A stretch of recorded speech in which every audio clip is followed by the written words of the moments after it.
Goeiemôre geliefdes. Ons begin nou met 'n reeks oor die tong. Ons gaan 4 weke daaroor preek en ons gaan 35 dagstukkies daaroor doen. Ek wil u aanmoedig om regtig deel te neem in hierdie reeks en dit ter harte te neem en ook die skrifgedeeltes na die tyd te gaan naslaan en daarvan dit die eie te maak. Dan neig aan die reeks vir ons afskop, so ek gee nou oor aan haar wat die eerste een in die dagstukkies vir ons gaan doen. Hallo familie, dit is lekker om weer saam met julle te wees. Vandag gaan ons bietjie inspring op die topic van dood of lewe. So, die Here het vir ons almal 2 ore gegee, 2 neusgate, 2 oë, maar net 1 mond. En ek moet sê, vir so baie soos wat ek praat, is ek baie dankbaar ek het net 1 gekry. Want hierdie 1 ding is baie keer meer problematies as al 6 van die ander saam. En as ons na 'n Bybel koördinasie kyk, en ons dan nou gaan kyk en die woorde opsoek wat alles in die lyn van die mond het, met ander woorde spreek of woorde of tong, lippe, alles wat met daai te doen het, sal jy verbaas wees oor hoe baie die Bybel te sê het daaroor. So, daar's geen area in ons persoonlikheid wat meer direk verband hou met ons totale welsyn as ons mond en ons tong nie.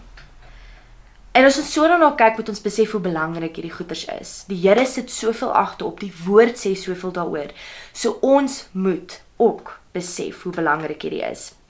Kom ons begin by Psalm 34. Ons gaan van vers 12 tot 14 lees. So dit sê: Kom kinders, luister na my. Ek wil julle die vrees van die Here leer. Wees die man wat lus het in die lewe, wat daar lief het om goeie te sien. Bewaar jou tong vir wat verkeerd is en jou lippe dat hulle nie bedrog spreek nie.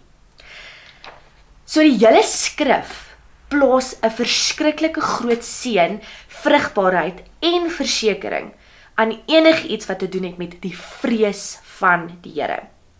So, wanneer skrif aanbied om vir ons te leer oor die vrees van die Here, moet ons dit belangrik ag, want dit kom met soveel seën en goeder saam. So, wanneer Dawid hierso praat oor lewe en baie goeie dae, het dit verband met vrees van die Here.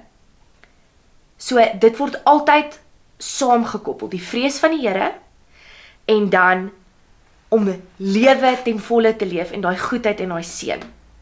So, in die mate wat ons vrees vir die Here het, dit is die maatstaaf waarin ons lewe werklik gaan geniet. So, kom ons bid saam. In daai konteks, lewe en dood is wat ons spreek, maar dit begin met ons vrees van die Here. En daai is gekoppel met ware lewe. Kom ons bid saam. Ag Vader, ons dankie dat u woord geopenbaar word, Here, dat u ons leer hoe om met vrees u lief te hê en vrees vir u te lewe. How we should fear you, Lord.